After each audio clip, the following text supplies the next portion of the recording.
가난하지만 행복하게 살고 있었던 신혼부부가 있었습니다.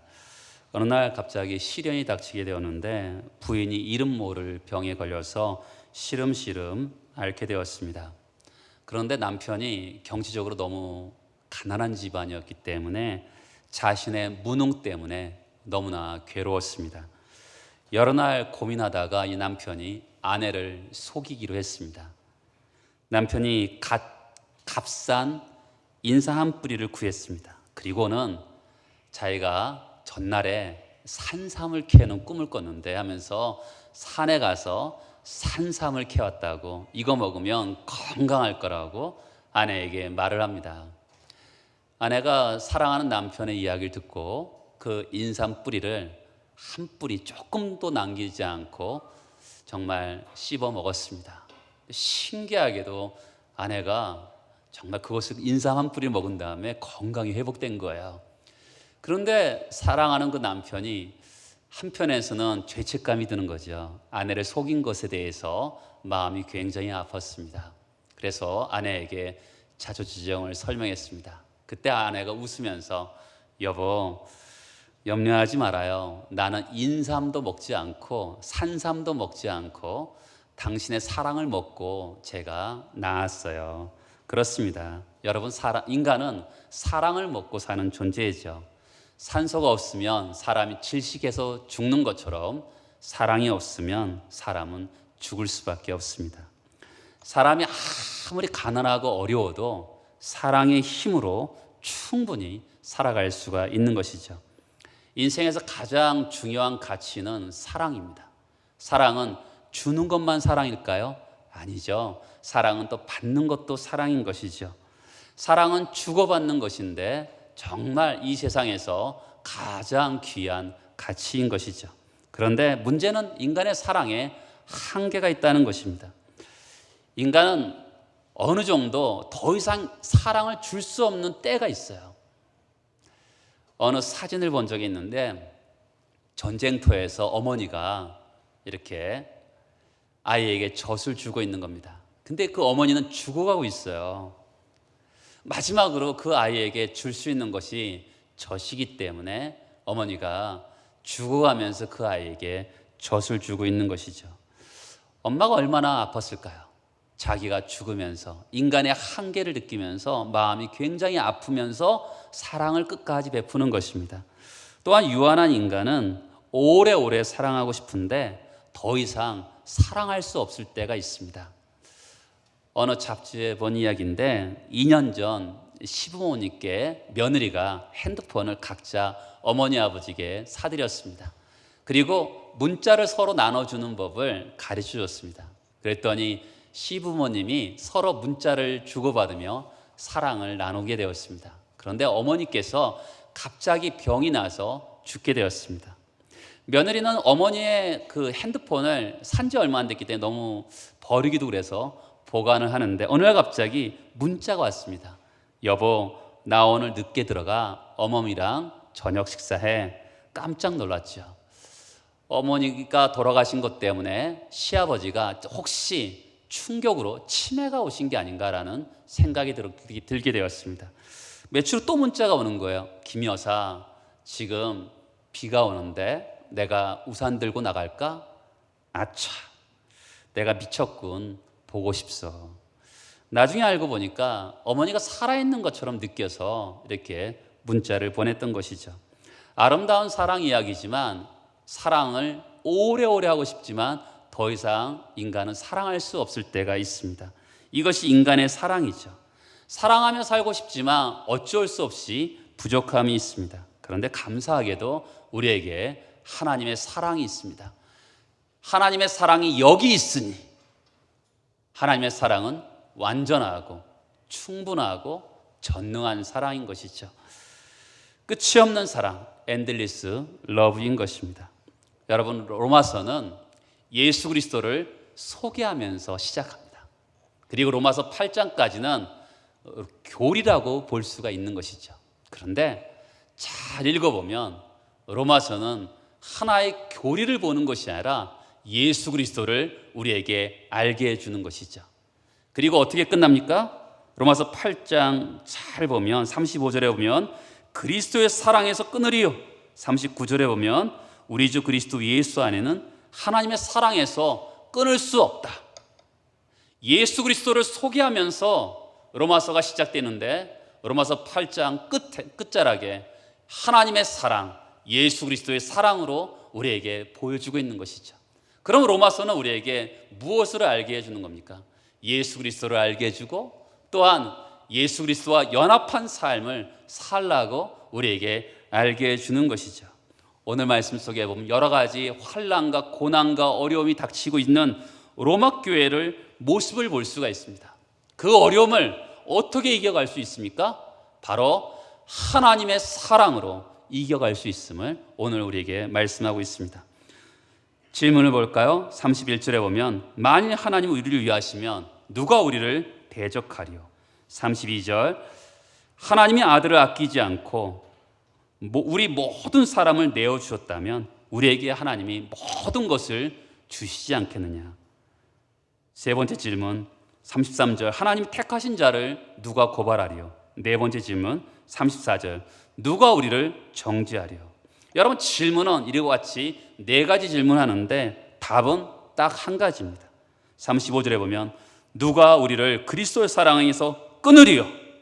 앞으로도 누구도 끊을 수 없다고 이야기하고 있는 것이죠. 질문은 많은데 답은 한 가지입니다. 그리스도의 사랑. 그리스도를 통해서 나타난 하나님의 사랑, 그것이 답인 것이죠. 그리스도의 사랑에서 끊을 수 없다. 아멘이죠. 이 말씀에 대부분 동의하실 것입니다. 은혜도 됩니다. 그러나 35절 그 뒷부분을 읽어보면 당황스럽습니다. 환난이나 공고나 박해나 기근이나 적신이나 위험이나 칼이랴. 이 부분에서 우리는 주춤하게 됩니다. 그렇게 쉽게 아멘이 되지 않습니다. 왜냐하면 이런 환난, 공고, 핍박, 칼은 우리가 인생을 위해서 경험하면 하나님이 나를 사랑하시기는 하나? 라는 의심이 드는 상황인 것이죠. 어떻게 하나님이 나를 사랑하신다고 말씀하실까? 이런 생각이 드는 것이죠. 사탄은 우리에게 이렇게 얘기하죠. 너의 모습을 봐. 하나님이 사랑하는 모습이 그런 모습이야? 하나님이 사랑한다면 너를 그렇게 놓아두겠어? 이러면서 사탄이 우리를 향해서 하나님을 향한 의심을 품게 합니다. 자, 35절에 보면 환난, 공고, 박해, 기근, 적신, 위험, 칼인데 38절에 보면 한술 더 뜹니다. 사망이나 생명, 천사, 권세자들, 현재일, 장래일, 능력 이런 어떤 피조물도 하나님의 사랑에서 끊을 수 없다고 합니다. 그러면 여러분 하나님의 사랑, 끊을 수 없는 사랑 확인해 봤습니까? 여러분 끊을 수 없는 하나님의 사랑을 우리가 확인해 볼 차례인 것이죠. 그 답을 어디서 하고 있습니까? 39절에 보면 하나님의 사랑이라 하는데 그 하나님의 사랑은 어디에 나타났습니까? 우리 주 예수 안에 있는 하나님의 사랑입니다. 하나님의 사랑이 나타났는데 바로 예수 안에 있는 나타난 하나님의 사랑이 우리를 어떤 환난과 어려움에서도 이길 수 있다고 말씀하고 있는 것이죠. 그러면 예수 안에 나타난 하나님의 사랑은 어떤 사랑일까요? 자, 질문을 가지고 시작해 보도록 하겠습니다. 첫 번째 질문, 만일 하나님 우리를 위하시면 누가 우리를 대적하리요? 하나님이 위하신다라는 것은 하나님이 우리 편이라는 거죠. 하나님이 우리 편이니까 누가 우리를 대적하겠습니까? 출애굽기에 보면 이스라엘 백성들이 하나님의 편 들어 주시니까 그 거대한 애굽이 꼼짝을 못 하잖아요. 하나님은 영원히 우리 편이에요. 그래요? 그런데 하나님이 우리를 여기 위하신다라는 표현이 나오는데 우리를 위하시는 증거가 뭡니까? 라고 물어볼 필요가 있죠. 그것에 대해서 어떻게 얘기합니까? 32절에 자기 아들을 아끼지 아니하셨다는 거죠. 하나님이 우리를 위하시는데 어떻게 우리를 위하시죠? 자기 아들을 아끼지 않으신 거죠. 미국 텍사스 휴스턴에 있는 큰 교회에 있었습니다. 그 어느 날 그 교회 목사님이 말씀을 전하는데 그 앞에 백발이 성성한 어떤 어르신이 앞에서 말씀을 듣고 있었습니다. 그때 이 목사님이 어르신한테 앞으로 나오셔서 간증을 한번 해주시기 바랍니다 라고 합니다. 이 어르신이 나와서 이런 이야기를 합니다. 오래전에 저에게 한 가지 사건이 있었습니다. 제 아들과 제 아들의 가장 사랑하는 친구랑 같이 보트에 태우고 앞바다에 가게 되었습니다. 근데 풍랑에 의해서 배가 산산조각 나게 되었습니다. 이 세 사람이 다 떨어지게 되었는데 저는 바로 이 조끼, 구명조끼를 하나만 가지고 있었습니다. 한쪽에는 아들이 있었고 저쪽에는 아들의 사랑하는 친구가 있었습니다. 어떻게 해야 하나 고민하게 되었습니다. 사랑하는 아들은 예수를 믿어서 죽어도 천국 갈 것이고 저 친구는 예수를 믿지 않았기 때문에 구원받지 못했으니 어떻게 하나라고 기도합니다. 그때 이분이 이렇게 합니다. 아들아, 내가 너를 사랑한다. 천국에서 보자. 그리고 그 구명조끼를 그 친구에게 던져줍니다. 그리고 다시 아들을 보니까 아들은 바닷속에 보이지 않게 되었습니다. 아버지는 아들을 희생시켜서 친구를 살려준 거죠. 그 아버지가 이렇게 말했습니다. 그때 구조받은 그 아들이 바로 이 교회 담임 목사입니다. 여러분, 38절에 보면 사망이나 생명이나 이 사망이 하나님의 사랑에서 끊을 수 없다고 했기 때문에 바로 이 아버지는 그것을 믿었던 것이죠. 죽음이 이 하나님의 사랑에서 이 자기 아들을 끊을 수 없다고 믿었기 때문에 그 아들도 살리는 거죠. 그리고 그 친구의 아들도 살리는 거죠. 죽음에서 하나님의 사랑이 끊을 수 없다고 믿었기 때문에 그렇게 할 수 있었던 것이죠. 여러분, 그 나이 드신 어르신에게는 그 담임 목사님이 얼마나 귀한 아들이겠습니까? 자기의 소중한 아들이죠. 마찬가지죠. 하나님께서 독생자이신 그 예수 그리스도를 우리를 위해서 죽게 하셨습니다. 그리고 우리를 살리신 것이죠. 우리가 얼마나 소중한 사람이겠습니까? 예수님 짤인 것이죠. 두 번째 질문입니다. 32절에 보면 자기 아들을 아끼지 아니하시고 우리 모든 사람을 위하여 내주시니까 어찌 그 아들과 함께 모든 것을 우리에게 주시지 않겠느냐. 여기서 중요한 단어는 아끼지 아니하고라는 단어입니다. 여러분, 성경에서 이 아끼지 아니하고라는 단어는 딱 두 번 나옵니다. 여기서랑 창세기 22장에서 나옵니다. 아브라함이 독자 이삭을 바치려고 할 때 하나님께서 네가 독자라도 아끼지 아니하였으니 라는 말이 나오는 것이죠. 여러분, 이 말씀을 잘 보면 아브라함을 하나님으로, 이삭을 예수 그리스도로, 또 그것에 대해서 질문하는 우리가 있는 것이죠. 하나님, 우리를 위하신다는데 어떻게 우리를 위하시는 것입니까? 이럴 때 사도 바울이 이렇게 대답을 하는 것이죠. 자기 아들을 아끼지 아니하시고, 아브라함은 이삭은 죽지 않았어요. 그런데 예수는 죽이시면서까지 우리를 아끼지 아니하시고 우리를 살리셨죠. 부모에게 어느 자식이 아깝지 않은 자식이 있겠습니까? 어느 분이, 한 분은 서울에 5명의 딸이 있고, 한 분은 하여간 어려운 교회 목사에게 아들이 5이 있었어요. 근데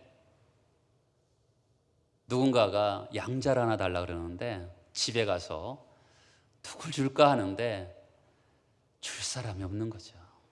그러면서 이분이 하나님의 사랑을 깨달았다 그래요. 나는 5 중에 하나도 아까워서 줄 수 없는데 하나님께서는 아끼지 아니하시고 우리에게 독생자를 주셨다는 것이죠. 여러분, 근데 문제는요, 그 하나님의 사랑을 우리가 알지 못하고 깨닫지 못하고 믿지 못한다는데 문제가 있는 것이죠.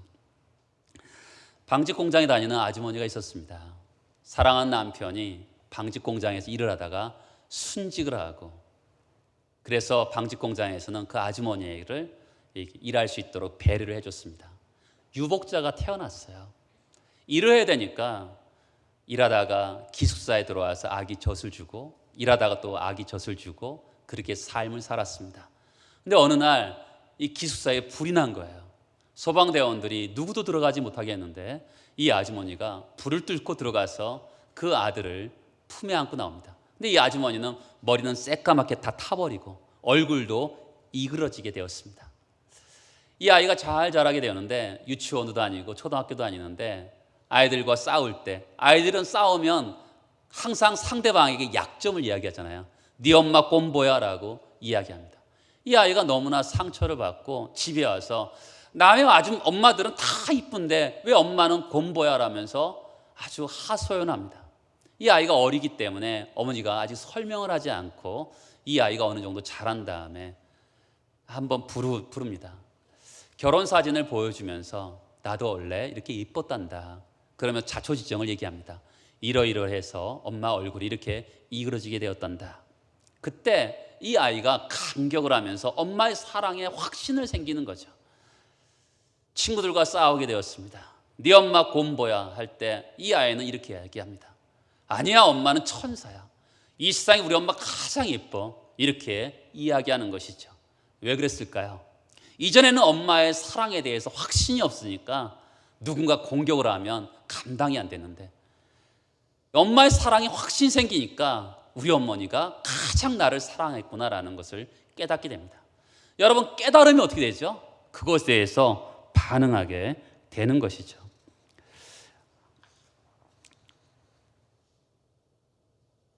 우리 인생에서 가난을 이길 힘이 뭘까요? 열등감을 가지고 있습니까? 열등감을 이길 힘이 뭘까요? 세상에서 강력한 힘이 뭐라고 생각하십니까? 돈이라고 생각하십니까? 권력이라고 생각하십니까? 아니면 명예입니까? 우리가 이길 수 있는 힘은 하나님의 사랑입니다.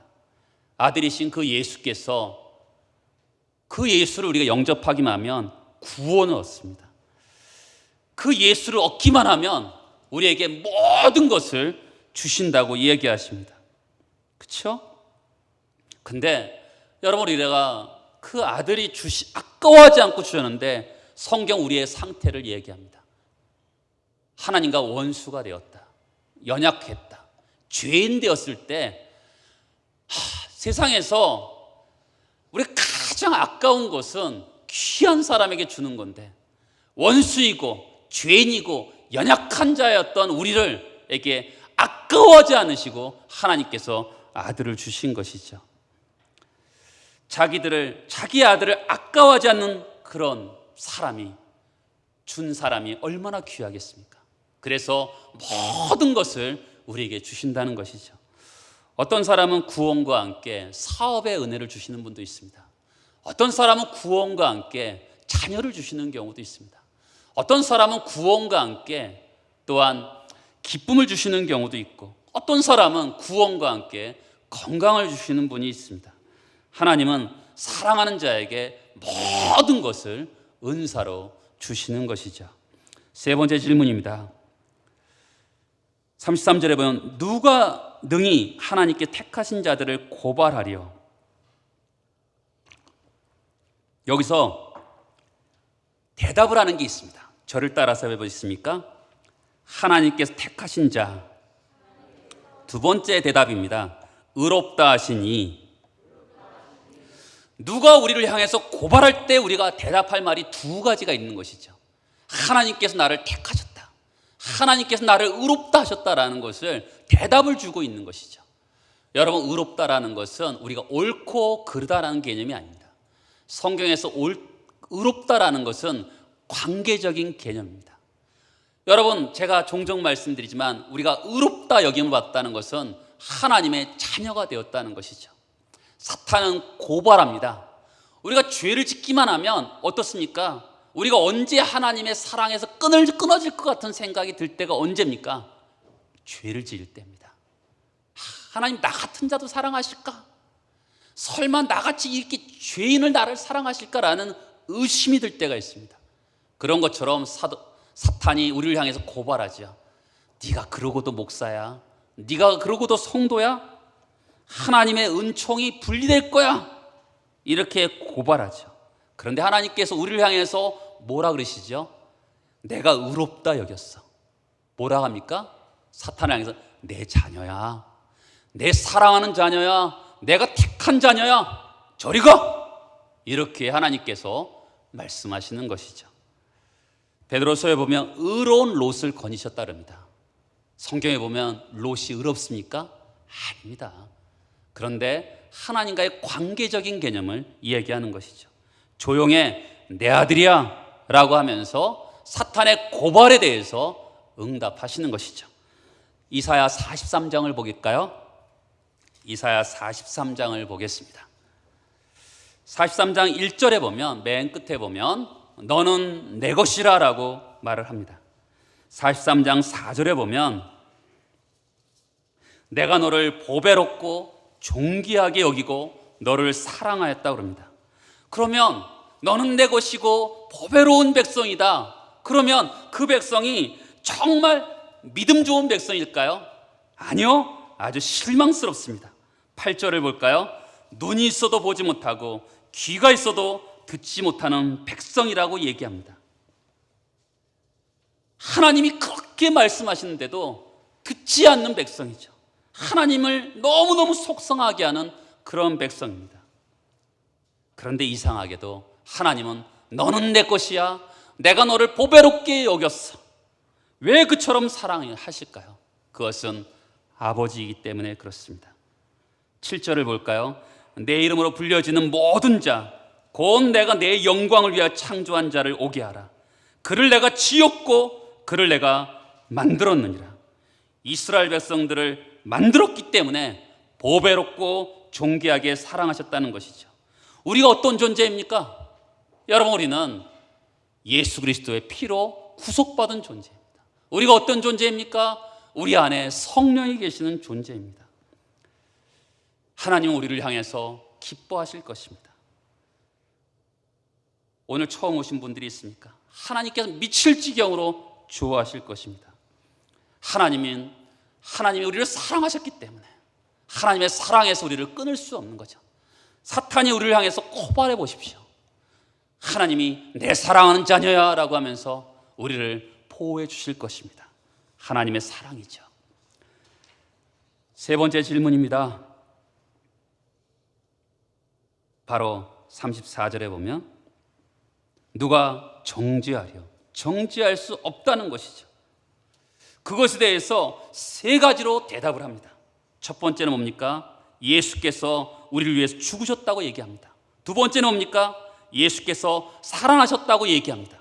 세 번째는 뭡니까? 예수께서 하나님 우편에서 우리를 위해서 간구하고 계시다고 이야기하고 계시는 것이죠. 여러분, 자, 저를 보시겠습니까? 누가 우리를 정죄한다?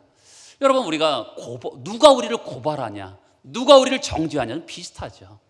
내용은 비슷한데 정죄라는 것은 이겁니다. 우리가 쉽게 얘기하면 심판받는다라는 것이죠.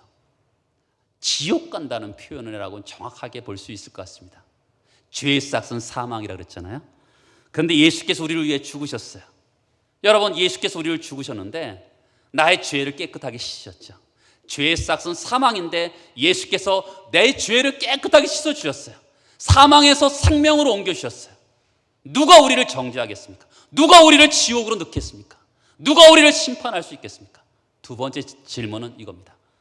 두 번째 대답은 예수께서 부활하셨다라는 것이죠.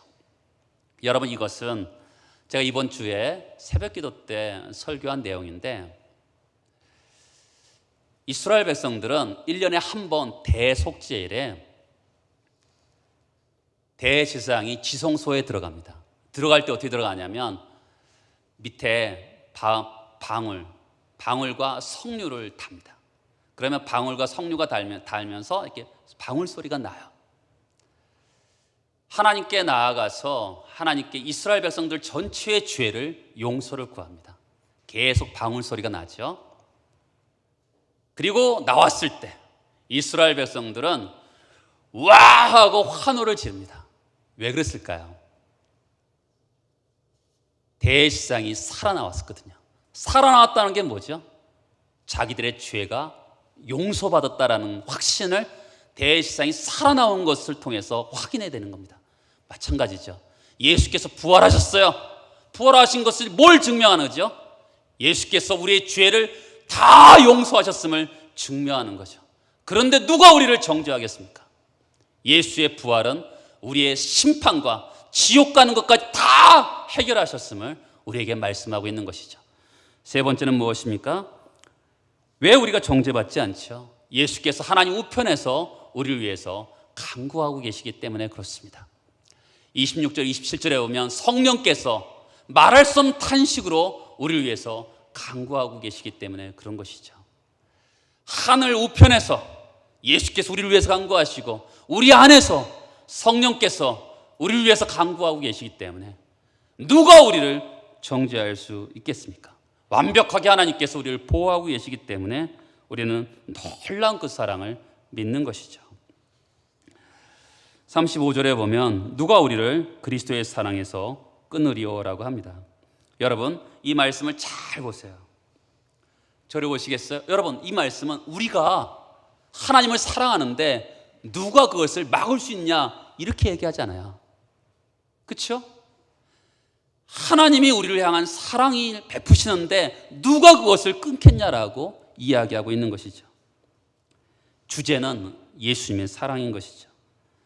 우리는 종종 내가 믿는다라고 얘기합니다. 그러나 기독교의 신앙은 내가 믿는 게 아니에요. 하나님이 믿게 하시는 거죠. 신앙의 주체는 내가 아니라 하나님인 거죠. 그래서 신앙인의 언어는 항상 하나님이 주어인 것이죠. 만약 내가 믿는다고 하면 어떻게 됐을까요? 벌써 우리는 주님을 배반하고 도망갔을 것입니다. 죄를 지어서 빠져 죽었을 것입니다. 주님의 사랑이 우리를 붙잡아 주었기 때문에 우리가 예수를 믿는 것이죠. 인간적인 사랑은 너무 쉽게 무너지는데 하나님께서 우리를 붙들어 주셔서 그분을 위해서 살게 하는 것이죠. 종종 이렇게 자녀들을 키우다 보면 아침에 일어나 밥 먹어 세수해 이러듯이 부모의 언어이기도 합니다. 근데 어느 날 아이가 갑자기 아침 일찍부터 일어납니다. 세수하고 아침에 일찍 나가는 거예요. 왜 그랬을까요? 여자친구가 생긴 것이죠. 사랑하니까 그의 행동이 달라지게 되는 것입니다. 여러분, 은혜를 받으면 사람이 알아서 합니다. 제가 이렇게 신앙생활 하면서 느끼는 것은, 성도들을 보면서 느끼는 것은 하나님의 은혜를 받으면 스스로 알아서 합니다. 은혜를 받으니까 하나님의 사랑에 빠지니까 그렇게 되는 것이죠. 하나님께 나를 사랑하신다는 게 얼마나 큰 은혜입니까? 자, 35절에 보면 여러분 고문당해 보신 적이 있습니까? 핍박당한 분이 있으십니까? 38절에 보면 더 무서운 힘이 나옵니다. 죽음도 나오고 생명도 나오고 천사들, 권세자들 나옵니다. 잘 보면 핍박이나 고문을 보면 하나님의 사랑에서 끊어버릴 것 같은 그런 위협적으로 들립니다. 더욱이 죽음 앞에 사람이 얼마나 무력합니까? 천사도 사탄도 우리 인간의 힘으로는 어떻게 할 수가 없습니다. 그런데 그리스도의 사랑 안에서는 아무것도 아니죠. 왜냐하면 주님께 나를 붙들고 계시기 때문에 그렇습니다. 악한 마귀가 힘이 대단하죠. 저는 목회를 하다 보면 이렇게 악한 마귀랑 싸울 때가 있죠. 그렇죠? 사람들 중에서는 귀신 들린 사람들도 있어요. 최근에는 저는 이렇게 별로 못 봤는데 꽤 오래전만 하더라도 굉장히 많은 사람들을 볼 때가 있어요. 근데 신기하게도 예수 이름으로 기도하면 나갑니다. 정말 신기해요. 왜 그렇습니까? 인간의 힘으로는 안 되지만 예수의 힘으로 이길 수가 있는 것이죠. 넉넉히 이기는 거예요. 넉넉히 이기는 겁니다. 예수의 사랑으로 넉넉히 이기는 거예요. 여러분, 넉넉히 이긴다라는 이 표현을 잘 생각하셔야 돼요. 맹이순이라는 분이 있었어요. 이분이 남대문 교회에 이렇게 또 사역했던 분이신데, 이분이 6.25 피난을 하다가 미군에 붙잡혔는데 중공군으로 오해를 받아서 중공군 포로 수용소에 갇히게 되었습니다. 근데 거기에 이제 중공군들이 무지막지하게 들어오는 것이죠. 처음에는 하나님을 원망했어요. 하나님 어떻게 이럴 수가 있습니까? 그런데 이제 거기서 드디어 중공군이라는 이게 선교 사역이 생기게 된 거예요. 이분이 시편 23편을 읽어주기 시작합니다. 대부분 읽어주는 분들은 그 다음날 죽을 수 있는 사람들을 상대로 그들의 피고름을 짜주고 그들을 섬깁니다. 예수 그리스도를 소개하는 것이죠. 중국어로 얘기합니다. 그러다가 이분이 죽게 되었습니다. 그 중공군 사람들이 다 한꺼번에 와서 그 맹인순이라는 분의 장례를 같이 참여하게 됩니다. 여러분, 그분은 실패했을까요? 인간적으로 보면 억울하게 포로 수용소에 들어와서 죽임을 당한 것 같잖아요. 오늘 말씀에 넉넉히 이긴다는 게 뭘까요? 승패를 얘기하는 걸까요? 아닙니다. 십자가의 사랑으로 이긴다라는 거예요. 넉넉히 이긴다, 확신이죠. 여러분 인생에서 확신을 가진 사람과 확신을 가지지 않은 사람은 차이가 있습니다. 신앙생활에서의 그 차이는 굉장히 커요. 하나님의 사랑이 나를 감싸 안는다. 우리가 언제 신앙이 좋습니까? 하나님의 사랑에 대한 확신이 있을 때, 하나님의 사랑이 나를 이끌어갈 때, 그때가 신앙이 제일 좋을 때죠. 그렇죠? 그 넉넉히 이기는 거죠. 여러분, 돌아온 탕자 이야기를 들어보면 아버지의 사랑을 경험합니다. 그가 거기서 모든 것을 얻습니다. 사람들은 주라 하는데 여러분, 주는 것보다 중요한 게 뭘까요? 받는 것입니다. 저는 이렇게 목회를 하다 보면 남들에게 줘야 될 때가 있습니다. 근데 안 받으려고 하는 분들이 종종 있어요. 제가 그분들에게 꼭 이야기하는 게 있습니다. 기쁨으로 받으셔야지만이 기쁨으로 주는 것입니다. 제가 꼭 그렇게 이야기를 하면 그분이 꼭 받더라고요. 여러분, 사랑이라는 것은 주는 것이다 하지만 사랑은 먼저 받는 것입니다. 하나님의 사랑을 받고 용서를 받고 고침을 받는 것이죠. 그래야 나도 줄 수 있는 것입니다. 여러분, 받아야지만이 사랑을 줄 수 있는 것이죠. 주님의 사랑을 받는 자라는, 하나님이 나를 사랑하신대, 너무 사랑한다는 게 확신이 들면 어떻게 되죠? 병이 고침받습니다. 하나님이 나를 사랑한다는 확신이 들면 귀신이 내어쫓습니다. 그리고 하나님의 사랑이 너무 나를 사랑하신다고 느낀다면 어떤 고난이 오더라도 박차고 일어날 수 있습니다. 사탄아 와라, 죽음아 닥쳐라, 이렇게 외칠 수가 있는 거예요. 왜요? 하나님의 사랑이 나를 강권하시기 때문에 얼마든지 담대하게 이야기할 수 있는 거죠. 여러분의 주님의 사랑을 확인하시기 바랍니다. 아이들에게 자라는데 가장 필요한 것은 아버지의 사랑이라 그럽니다. 아버지의 사랑을 많이 받은 아이들은 힘이 있고 자신감이 있다고 합니다.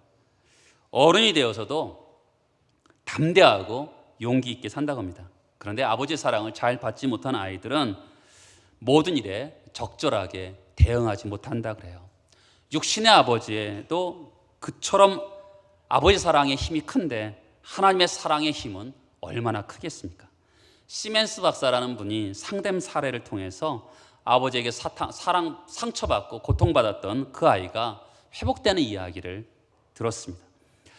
그 아버지는 정말 성실하시고 엄하신 분이었다고 합니다. 이 마이크라는 아이인데 이 아이가 실수할 때마다 헛간으로 데려가서 그 아이를 매질합니다. 도망가려고 하면 잘못했다 그래, 잘못했다 하고 아빠의 그 얼굴에 키스를 해줘야지만이 풀어줬다 그럽니다. 근데 이 아이가 성년이 되었는데도 그 아버지의 울타리 안에서 벗어나지 못하는 거죠. 그 상처에서 벗어나지 못하는 거죠. 소위 말해서 그 영적으로 헛간 안에 갇혀 있는 것입니다. 그래서 시멘스 박사님이 로마서 8장 26절과 27절의 말씀을 의지해서 이렇게 기도합니다. 주 예수님, 이 아이는 헛간에 갇혀 있습니다. 이 어린아이를 팔로 안으시고 눈물로 씻겨주시며 두려움을 내어주쳐 주시고 그 마음을 닦아주세요. 그 마음의 문을 열어주셔서 풀어주세요. 이 아이가 웁니다. 주여, 마이크는 파란 하늘을 본 적이 없습니다.